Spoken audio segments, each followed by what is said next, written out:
It has been 8 months since nag-convert ako ng 3x square taper crankset to 1x Halotech crankset. Worth it nga ba?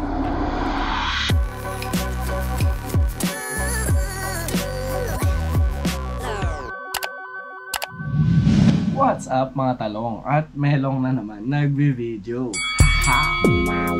So, in today's video, pag-usapan natin yung in-install natin na crankset na may tatak na decas. Nabili ko siya sa Shopee. Link sa description down below. Check nyo na lang din kung gusto nyo ma-purchase tong budget meal na crankset. Discuss lang muna natin yung specifications niya. Meron siyang crank arm na 165mm in length. Kung mapapansin nyo, yung crank arm niya, meron siyang special something na ginawa dito sa crank arm, no? Meron siyang butas-butas. Siguro nakakatulong to sa para maging magaan yung pinaka-crankset mo. Pero otherwise, wala naman akong nakikitang use dito sa mga butas-butas na to, no? Pangalawa, merong 24mm na spindle. And sabi dun sa description sa Shopee, aluminum na material yung ginamit sa kanya. Siguro yung crank arm aluminum, yung spindle hindi ko sure kung steel siya eh. Kasi usually, sa lahat ng Shimano cranksets, steel yung ginagamit kasi dapat yung spindle mas matibay dapat yan. Dito, siguro aluminum din to. Beware na lang din. Feeling ko ito yung pwedeng maging maunang masira. Lalo na kung ang pagpadyak mo lagi kang nag-i-sprint, lagi kang mabigat mag-gearing. Mag-ingat-ingat lang tayo doon. Pero as for me, durability wise, wala pa siyang sira pagdating doon sa parte ng pyesa na yon. Halotech siya, para siyang SRAM. Meron siyang preload adjuster. Pang 1x siya, direct mount. Wala siyang crank bolt na ginagamitan. Screw lang siya, direct mount dun sa center. So kung bibili kayo ng chainring para dito, make sure na yun yung chainring na bilhin nyo pang direct mount para maging compatible sa crankset na to. Pag pinurchase nyo siya, meron na rin siyang kasamang bottom bracket. Yung bottom bracket na to is pang 24mm in diameter na spindle. Kung gusto nyo bumili ng ibang bottom bracket, take note na lang din dun sa sukat na yun. Yung bottom bracket na kasama niya, yun na rin yung ginamit ko. Sealed bearing na rin naman siya. As of now, goods pa rin naman. Hindi ko pa rin nire-repack tong bearing na to kasi hindi pa naman siya umaalog in my 8 months of use. Move on tayo sa performance. Let's go!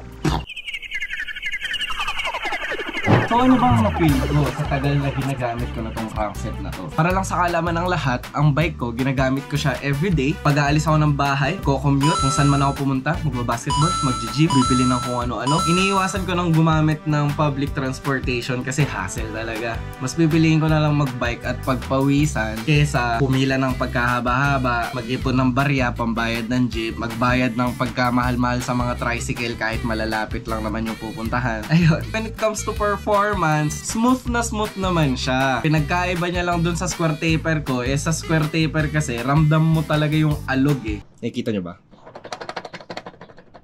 Kung di nyo man nakikita, naririnig nyo naman siguro.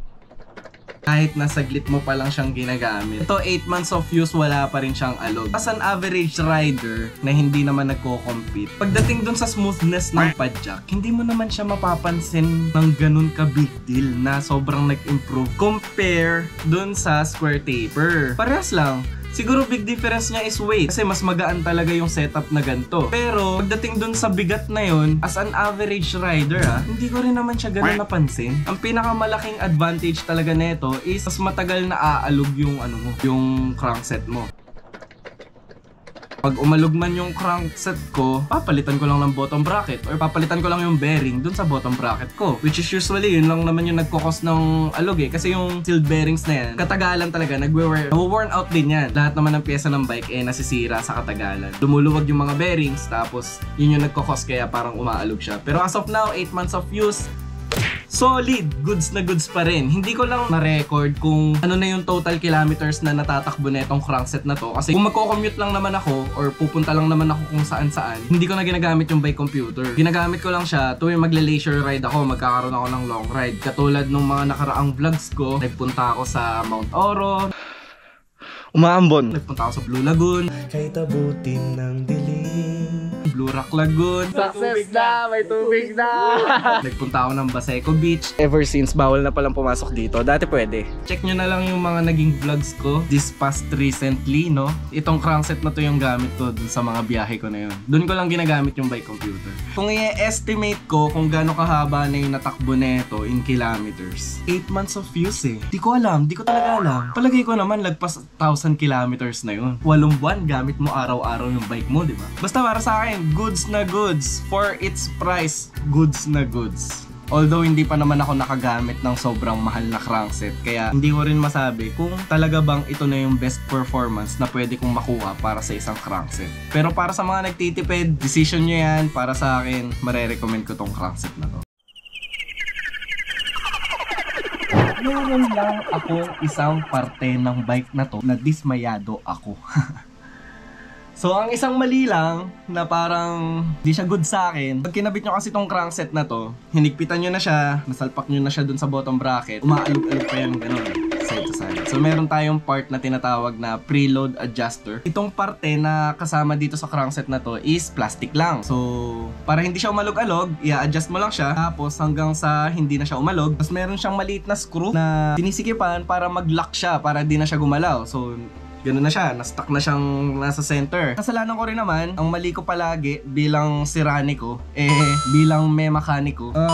When it comes to screwing things, there's always a tendency for me na lagi kong na-over-tighten yung mga screws. So, nangyari dito sa preload adjuster na to, since plastic lang siya, na-over-tighten ko siya. Sa lahat ng paglinis ko, baklas kabit, tapos ita-tighten ko siya, sisikipan ko. Over-tighten ko siya hanggang sa nadurog ko yung plastic. There was a time na siguro 1 or 2 or 3 weeks ko siyang ginagamit na umaalog yung crankset. Buti na lang hindi ko na-damage yung bearing. So, goods. Pasasalamat na din. And buti na lang din nakahanap ako ng replacement sa Shopee. Although mahirap maghanap ng replacement sa Shopee na pang 24mm na spindle. May makikita ka sa Shopee pag nag-search ka ng preload adjuster, usually yan, aluminum yung makikita mo, which is good. Aluminum siya, kahit ma-over-tighten mo, hindi siya ganun kagad masisira, diba? Although, ang problema, pang 30mm yung spindle na makikita mo palagi. Itong 24mm, kung naghahanap kayo ng preload adjuster na pang 24mm, yung Shopee link, ilalagay ko na lang dyan sa description sa baba.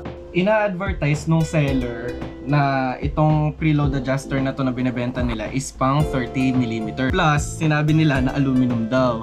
Which is wrong. Buti na lang binasa ko yung mga nasa description. Ang daming nag 3 star, ang daming nag 1 star. Sinasabi nga nila mali yung size. Nag-purchase pa rin ako kasi nga yun yung kailangan ko, pang 24mm na spindle. Link ng Shopee nasa baba if ever na kailanganin nyo din. Kasi mahirap talaga maghanap ng replacement ng preload adjuster na pang 24mm na spindle. Yun lang yung naging mali ko sa kanya. Pero since napalitan ko na siya na as of now, goods na! Para sa inyo, ano masasabi nyo dito sa crankset na to? Sa budget meal na crankset na to. Para sa akin, for its price, goods na goods. Maganda pa jakan until now. Kung meron pa kayong masasuggest na ibang budget crankset na Halotech, comment nyo na lang din sa baba. And then yun, hanggang sa muli. Cheers!